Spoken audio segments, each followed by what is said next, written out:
Hoy empezamos con este libro, En busca del azul, de Lois Lowry. Esta es la segunda parte de El dador. Enorgullécete de tu dolor, le había dicho siempre su madre. Eres más fuerte que los que no tienen ninguno. Acordándose de aquellas palabras, Nora trató de encontrar el orgullo que su madre le había enseñado a sentir. Enderezó sus flacos hombros y alisó los pliegues de su vestido suelto de tejido vasto.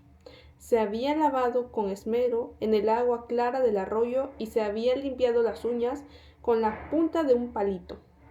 Se había desenredado el pelo con el peine de madera tallada que perteneció a su madre y que al morir ésta añadió al saquito de sus cosas.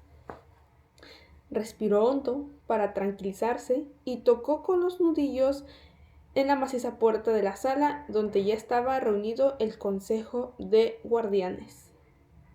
«Está aquí la huérfana acusada, Nora», anunció el Ujier, y los murmullos se acallaron. La autora presenta las consecuencias que acarrea la concepción de una sociedad en la que sus miembros tan solo son válidos por su utilidad. Nora está marcada en el primer lugar por su defecto físico y en segundo por su condición de mujer. Sin más defensa que la educación recibida de su madre y su don para bordar, Nora se debate entre el conformismo y el ansia de libertad. Capítulo 1. ¡Madre! No tuvo respuesta, ni esperaba tenerla. Su madre llevaba 4 días muerta, y Nora notaba que el último resto de su espíritu se alejaba ya. ¡Madre!, lo volvió a decir en voz baja. Aquello que se iba le pareció sentir su despedida como se siente un pequeño soplo de brisa en la noche. Ya estaba sola del todo, sintió la soledad, la incertidumbre y una gran tristeza. Aquello había sido su madre, la mujer cálida y vital que se llamó Katrina. Después, tras la inesperada y rápida enfermedad, había pasado a ser el cuerpo de Katrina, que todavía conservaba el espíritu de su interior al cabo de 4 atardeceres y amaneceres. También se había ido. Ya no era más que un cuerpo. Vendrían los cavadores y echarían una capa de tierra sobre la carne, pero aún así la desgarrarían para comérsela los animales hambrientos que venían de la noche. Entonces los huesos se dispersarían, se pudrirían y se desharían hasta confundirse con la tierra. Nora pasó la mano por los ojos, que de pronto se habían llenado de lágrimas. Había querido a su madre y la iba a echar de menos terriblemente. Pero había llegado el momento de marcharse. Hincó el bastón en la tierra blanda y apoyándose en él se levantó. Miró a su alrededor, indecisa. Aún era joven y hasta entonces no había vivido la experiencia de la muerte en la pequeña familia que conformaban solo su madre y ella. Había visto a otras personas, naturalmente, cumplir los ritos. Veía algunos en el vasto y maloliente campo de la partida, acurrucadas junto a aquellos a cuyos espíritus acompañaban aún. Sabía que allí estaba una mujer llamada Elena. Viendo cómo el espíritu abandonaba a su niño, que había nacido demasiado pronto. Elena había llegado al campo y el día anterior a los recién nacidos no había que velarles 4 días. Sus pequeños espíritus apenas llegados se iban rápidamente, así que Elena regresaría pronto al pueblo y a su familia. Pero Nora ya no tenía familia, ni casa. La barraca donde vivía con su madre la habían quemado. Era lo que se hacía siempre después de una enfermedad. Aquella pequeña edificación, el único hogar que Nora había conocido, ya no existía. Vio el humo a lo lejos, estando allí sentada junto al cuerpo. Mientras veía alejarse al espíritu su madre, había visto también cómo los fragmentos de su vida de niña se disipaban en el cielo convertidos en ceniza. Sintió un ligero escalofrío de miedo. El miedo estaba siempre en la vida de las personas. Por miedo se hacían casas, se buscaba comida y se cultivaban cosas. Por la misma razón se almacenaban armas en espera. Había miedo al frío, a la enfermedad y al hambre. Había miedo a las fieras. Y el miedo la empujaba ahora. Ahí apoyada en su bastón, miró por última vez al cuerpo sin vida que había contenido a su madre y se puso a pensar a dónde ir. Pensó en reconstruir, si pudiera, encontrar ayuda, lo cual no era probable. No tardarían mucho en construir una barraca, sobre todo en aquella época del año, el verano temprano, cuando en los árboles había ramas tiernas y junto al río barro espeso y abundante. Muchas veces había visto construir a otros y calculaba que sería capaz de hacerse alguna clase de refugio. Las esquinas y la chimenea quizá no saldrían rectas. El techo sería difícil, porque con la pierna mala le era casi imposible trepar. Pero se las arreglaría. Construiría una barraca como fuera, y después se la arreglaría para ganarse la vida. El hermano de su madre había pasado 2 días cerca de ella en el campo, no velando a Katrina, su hermana, sino sentado en silencio junto a los cuerpos de su mujer, la irascible Solara, y de su hijo recién nacido, que no había llegado a tener nombre. Se reconocieron y se saludaron, y lejos Nora y el hermano de su madre. Pero él se marchó una vez cumplido su tiempo de estancia en el campo de la partida. Tenía que atender a sus hijos.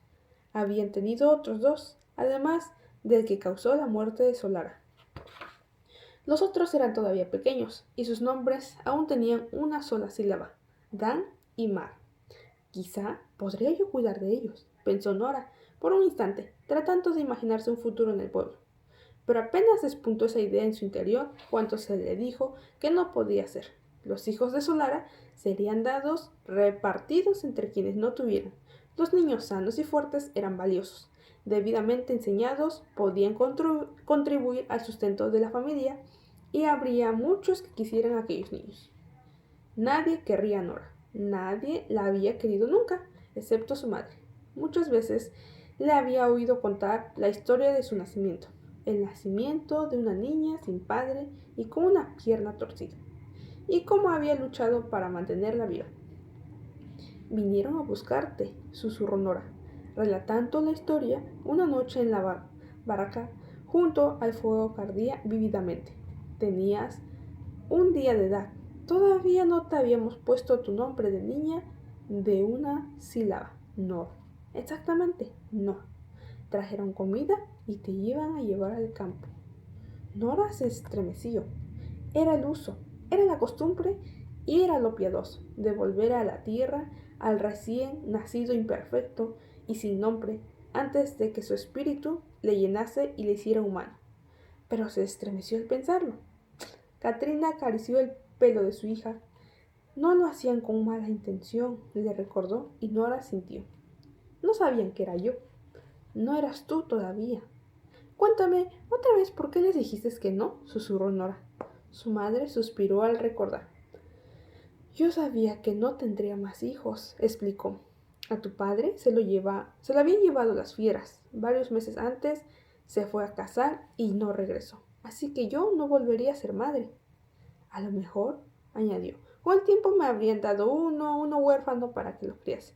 Pero según te tenían en brazos, ya entonces cuando tu espíritu aún no había llegado, y con esa pierna torcida que significaba que nunca podrías correr, ya entonces tenías brillo en los ojos. Yo veía en tus ojos el comienzo de algo grande, y tus dedos eran largos y bien formados. Y fuertes, mis manos eran fuertes, añadió Nora con satisfacción. Había oído la historia muchas veces, pero siempre que la oía se miraba aquellas manos fuertes con orgullo. Su madre se echó a reír. Tan fuertes que se agarraban con ferocidad a mi dedo y no lo soltaban. Sintiendo aquel apretón, no podía dejar que te llevasen. Simplemente dije que no. ¿Se enfadaron? Sí, pero yo me mantuve firme. Claro que mi padre vivía aún. Era viejo entonces, tetrasílabo, y había sido jefe del pueblo, guardián mayor. Durante muchos años se le tenía respeto, y tu padre también habría sido un jefe muy respetado si no hubiera muerto en la cacería. Ya estaba escogido para guardián. Dime el nombre de mi padre, pidió Nora. Su madre sonrió a la luz del fuego. Cristóbal, dijo, ya lo sabes. Pero me gusta oírlo, me gusta oírtelo decir. ¿Quieres que continúe? Nora sintió. Te mantuviste firme, no cediste, recordó a su madre. De todos modos, me hicieron prometer que no serías una carga. Y no lo he sido, ¿verdad? ¿Verdad que no? Claro que no. Tus manos fuertes y tu cabeza sabían compensar que tu pierna tullida. Eres una ayudante robusta y segura en el taller tejido. Todas las tejedoras lo dicen, y una pierna torcida no tiene ninguna importancia frente a tu inteligencia. Las historias que cuentas a los niños, las cosas que inventas con palabras y con hilos, como bordas, no se parecen nada a todo lo que yo he visto hacer. No tienen ni comparación con lo que yo sé hacer. Su madre hizo una pausa y se rió. Ya basta, no me hagas cantar tus alabanzas. Acuérdate de que aún eres una niña y muchas veces testaruda. Esa es tu misma mañana. Nora se le había olvidado limpiar la barraca, aunque lo habías prometido. Mañana no se me olvidará, dijo Nora soñolienta, animándose a su madre en el jergón donde dormían y buscando una postura más cómoda para la pierna torcida. Lo prometo. Pero ahora no había nadie que la ayudase. No le quedaba familia y tampoco en el pueblo. Él era una persona muy útil. Su trabajo de todos los días había consistido en ayudar en el taller de tejido, recogiendo las hilachas y los sobrantes, pero la pierna torcida le restaba valor como trabajadora e incluso como futura compañera de un hombre. Si a las mujeres les gustaban las historias fantásticas que contaba para entretener a los niños revoltosos y admiraban los dibujitos que bordaba con los hilos, pero esas cosas eran pasatiempos, no eran un trabajo. El cielo, donde el sol descendía ya, arrojando sobre el campo de la partida la sombra de los árboles y espinos que lo cerraban. Le dijo que era mucho más tarde del mediodía. La incertidumbre la había hecho demorarse demasiado. Reunió cuidadosamente las pieles donde había dormido en las 4 noches que pasó velando el espíritu de su madre. La fogata era cenizas frías, un montón de brasas ennegrecidas. El cacharro de agua estaba vacío y no quedaba comida. Despacio, ayudándose con el bastón, renqueó hacia el camino que conducía al pueblo, aferrada a una pequeña esperanza de ser aún bien recibida. Al borde del claro había unos niños jugando y correteando por el campo cubierto de musgo, con aguas de pinos pegadas al pelo y a sus cuerpos desnudos. Nora sonrió. Les conocía a todos. Estaba el hijo rubio de la amiga de su madre, nacido hace 2 veranos, y la niña cuyo hermano gemelo había muerto. Era más pequeña que el rubio. Apenas había empezado a andar, pero se reía y chillaba con los otros, jugando al corre y que te pillo. Los chiquillos se peleaban, dándose tortas y patadas. Se amenazaban con palos y se atizaban con sus puñitos. Nora recordó cómo en su infancia contemplaba a sus compañeros en aquellos juegos, que era una preparación para las peleas reales de la vida adulta. Ella no podía participar por la pierna averiada y miraba desde fuera con envidia. Un niño mayorcito de 8 o 9 años, aún lejos de la pubertad y del hombre bisílabo que entonces recibiría. Estaba aclarando la maleza y amontonando las ramitas en haces para la lumbre. La miró con su cara sucia. Nora sonrió. Era Matt, mi amigo, suyo siempre. Matt le gustaba. Vivía en la Nava, un lugar pantanoso y desagradable. Debía de ser hijo de un acarreador o de un cavador, pero corría a sus anchas por el pueblo, con sus traviesos amigos y su perro siempre detrás. Muchas veces, como aquel día, hacía recados o pequeños trabajos a cambio de una moneda o un dulce. Nora le dio una voz. El perro golpeó el suelo con su raboncito torcido, enredado de hojas y palitos, y el chico respondió con gran sonrisa. «¿Con que vuelves al campo?», dijo. «¿Cómo está allí? ¿Te dio miedo? ¿Venían animales por las noches?». Nora negó con la cabeza y le sonrió. A los niños más pequeños, los monosílabos, no se les dejaba entrar en el campo. así que era natural que Matt sintiera curiosidad y cierto respeto. Ninguno, le tranquilizó. Tenía lumbre y así los animales no se acercaban. ¿Con que Katrina ya se fue de su cuerpo?, preguntó él en su dialecto. La gente de la nava era curiosamente distinta. Se les conocía por su extraña manera de hablar y sus modales toscos, y casi todos los despreciaban. Pero Nora no. Nora le tenía mucho cariño a Matt. El espíritu de mi madre se ha ido, asintió. Lo vi salir del cuerpo. Era como una neblina. Se fue por el aire. Matt se acercó, cargado con un haz de leña, y dijo peroso, estornudando los ojos y arrugando la nariz. Tu barraca se quemó horrible de quemada.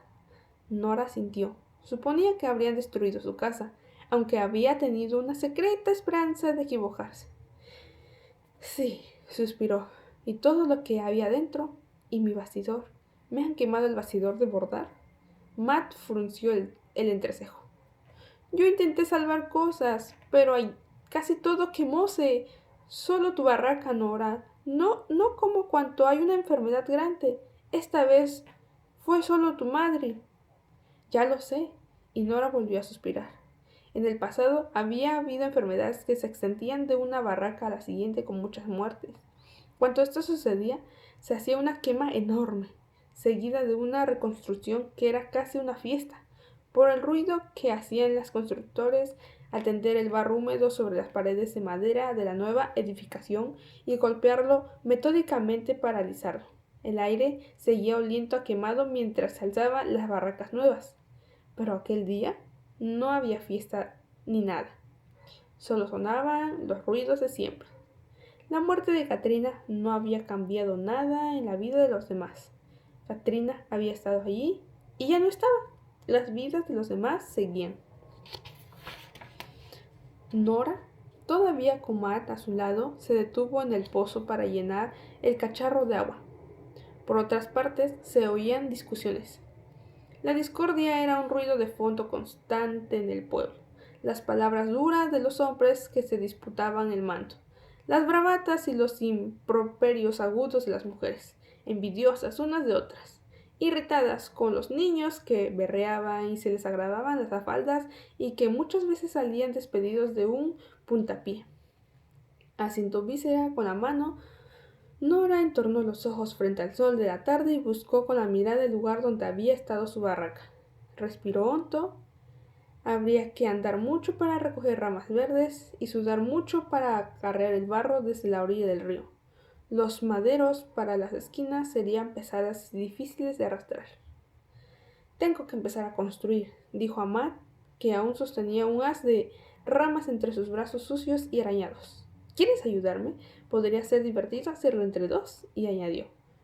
Yo no te puedo pagar, pero te contaría historias nuevas. El niño negó con la cabeza. Raramente de azotes y si no acabo de recoger la laña. Y se apartó, pero tras una vacilación se volvió a Nora y dijo en voz baja. Oí lo que decían. ¿No quiere que sigas aquí? Piensan echarte ahora que tu madre murió. Quieren ponerte en el campo para las fieras. Diz que los acarreadores te han de llevar. Nora sintió que el miedo que le agarrotaba en el estómago, pero intentó que no se le notara en la voz. Necesitaba la información que Matt pudiera darle y el niño desconfiaría si la veía asustada. ¿Quiénes lo dicen?, preguntó en tono ofendido de superioridad. Las mujeres, respondió él. Hablaban en el pozo, cuanto las oílas. Yo recogí astillitas de la basura y ni se dieron cuenta que escuchaba. Quieren tu sitio, quieren el sitio donde estabas tu barracada. Ande pensando hacer allí corral para encerrar a los niños y las gallinas y no tener que andar detrás de ellos todo el rato. Nora le miró fijamente. Una crueldad tan gratuita era aterradora, era casi increíble. Por tener sujetos a los niños desobedientes y a los pollos, las mujeres estaban dispuestas a echarla del pueblo para que la devorasen las fieras que acechaban en el bosque y me rodeaban por el campo buscando comida. ¿Quién fue la que habló más contra mí? Preguntó. Pasado un momento, Matt reflexionó dando vueltas a unas ramitas entre las manos. Se veía que no tenía ninguna gana de mezclarse en los problemas de Nora y que temía por lo que pudiera ocurrir a él.